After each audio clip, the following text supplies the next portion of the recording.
am speaking with Geo, and this is for Radio Pulsar. I'm Leanne Bloom, and I'm here to talk about live streaming with this coronavirus outbreak that's happening right now, and how this live streaming has really affected us as DJs. And here to talk to us is Geo, and he's so graciously agreed to work with Radio Pulsar on this project. So first off, how has live streaming affected your mental well-being during the pandemic? It's actually been really phenomenal. I mean, staying at home is generating cabin fever in so many ways and can totally make us stir crazy. And I had, I think, 5 at least festivals that I was planning on going to this summer, and all of them have canceled. Mm-hmm. Mm-hmm. And I was even probably going to be able to DJ at least a couple of them, if not all of them. And so it really has, I mean, there's, most of my DJing occurs at festivals. I'm still just getting into the Vancouver scene. So being an expat Californian, being up here, it's like it's like I get to be back in California again. I get to be back in the Bay Area.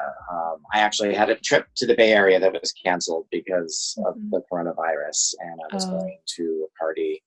So it's really is kind of a lifeline to be able to just, be able to kind of reconnect with the scene and be with friends again, and to share in a very weird new medium. I think for almost all of us, streaming was really new until we didn't really get involved with it until suddenly we couldn't go to clubs anymore. Right. Yeah. So what motivates you to get better at live streaming? Well, so one thing I gotta say is that live streaming is probably the one thing that I am truly enthusiastic and excited about, and I actually look forward to in all of this. I mean, there's just not, I mean, it's almost like going to a party. It's almost like that sort of, that experience of going to a club or an underground rave where I know I'm going to be spinning and my friends are going to be there. Just the fact that I'm going to be there. And so really it's a way to connect. For me, I mean, I get obsessed about the viewership count sometimes, but really it's about, am I connecting with people? Because that's the one metric I've got that's absolute. It's just how many people are viewing the stream, how many people are commenting on the stream. So it's not like I'm trying to get people's attention, but it's like I'm just trying to, express myself in the way that I like to do DJing, and feel a sense of connection and appreciation. And I'm touching everyone with my own music, which is kind of how I really hear that. It's the connection that's really driving you to keep doing it and getting better at it. Yeah. So can you see yourself continuing to stream post social distancing and shelter in place? Well, the question is, how long is it going to be? And I mean, I figure, they're talking about slowly reopening the economy and society, and the same thing up here, but I think clubs are probably going to be the last thing that reopens. And a lot of them, if they actually survive, fiscally, economically, will they be there? I think it's going to be a while that we're going to be stuck in this mode of partying. I mean, probably through the summer. At the very least, the festivals are closed. They're all going virtual.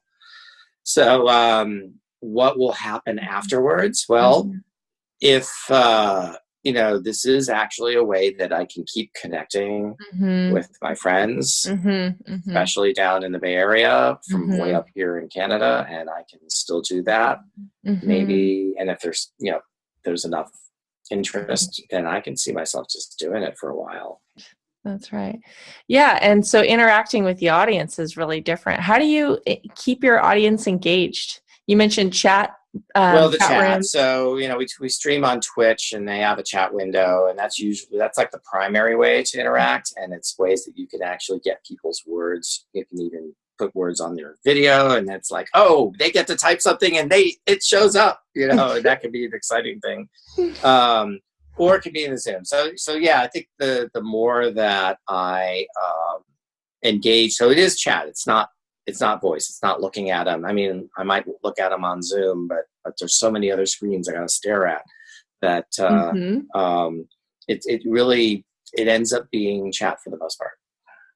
So you mentioned Zoom, and I want to know more. Tell our listeners more about what you mean by Zoom. Okay. Like when you're looking at Zoom, what does that mean? So in terms of the Zoom teleconferencing and the way that we've been doing the streaming, is we actually do the broadcast, the DJs broadcasting their video and their audio on a service called Twitch, which is really well geared for that, and good quality audio and good streaming. But Zoom is the opportunity for everyone to sort of interact.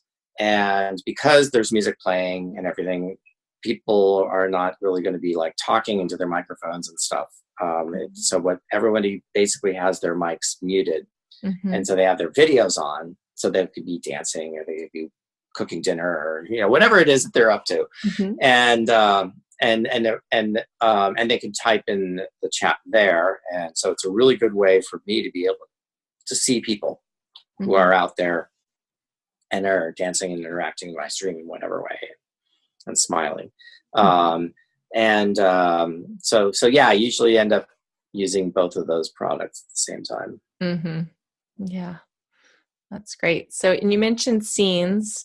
So what are scenes, and how are you producing like visual art for your live stream?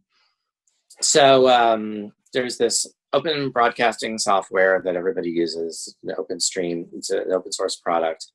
And basically it is designed so that you can set up various scenes, and a scene might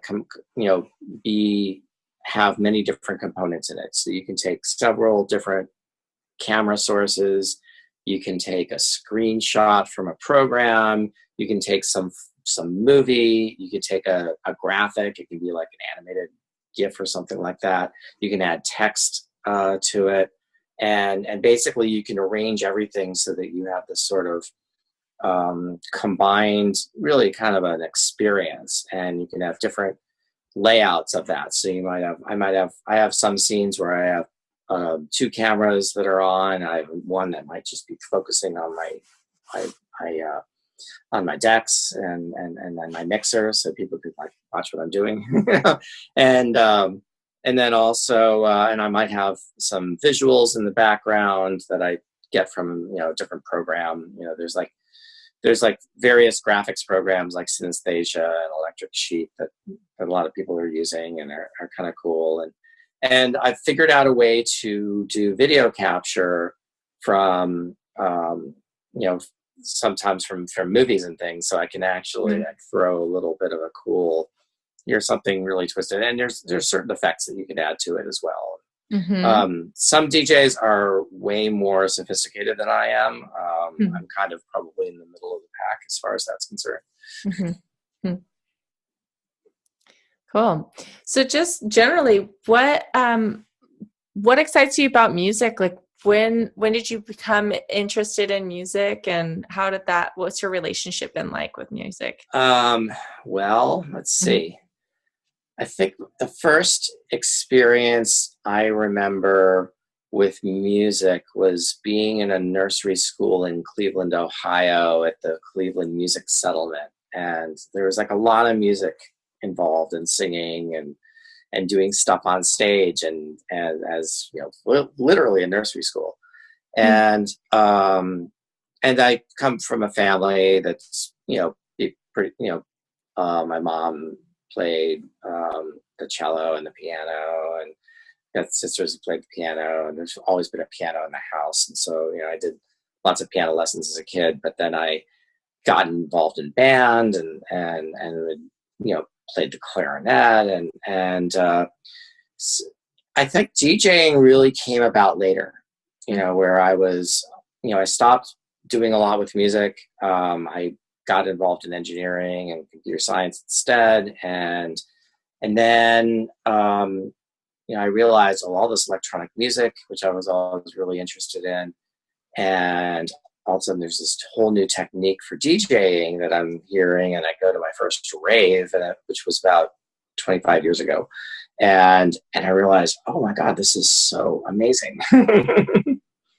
Yeah. Yeah. So, so it was really kind of just all of that whole experience. Mm-hmm. So music's always been sort of been a common thing, and I've had more or less involvement in it. And I would say probably I have more involvement in it than I've had in a while. Mm-hmm. So DJing's been it's a good, I think it's the right expression for me because I never had the patience to practice. So right. Mm-hmm. Yeah. Mm-hmm. Yeah. Yeah. Have you ever produced any original music or anything like that stuff, or? Well, I did partake in a music lab masterclass. There were these masterclass music labs that Red Bull used to do years ago. Mm-hmm. And I actually got into one of those classes, and I actually had Lauren Ashton, bass nectar, teach me how to do electronic music production. Yeah. And it was very cool to be able to play around with, they were using Reason at the time and all these different products and sort of all these different effects and virtual, gear that you can plug into it. Mm-hmm. And I think I actually did produce something for it. Mm-hmm. And what I really got a lot of respect for is just how much work goes into composition and production. Mm-hmm. I mean, there's hundreds of hours that go into a track.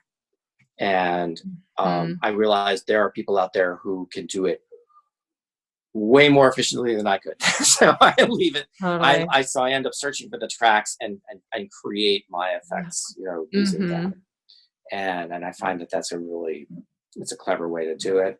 But if this thing keeps going much longer, I might end up getting back into production. Right. Right on.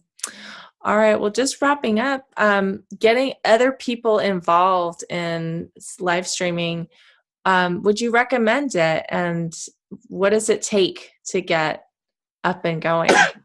Well, I absolutely recommend it if you're DJing. I mean, of course, you need to have a DJ gear at home. You have to, if you have your rig and if you have a relatively powerful computer and a good means to get that audio from whatever it is you're DJing from into your computer, not using your microphone on the screen, and then have a camera or two. And actually, when I started live streaming, I was using old iPhones as my cameras, and they were great. And so a lot of people will realize they might have the equipment in their house that does what they need to do. And the software, a lot of the software is free. And so it actually doesn't take that much effort. And a lot of people are doing it now and are figuring this out. And so there's lots of how-tos on the net. So cool. Find out all the details. Awesome. Will do. Well, thanks so much for talking with us, Gio. And we'll see you in the interwebs. Yeah. See you on the streams. All right. Thanks.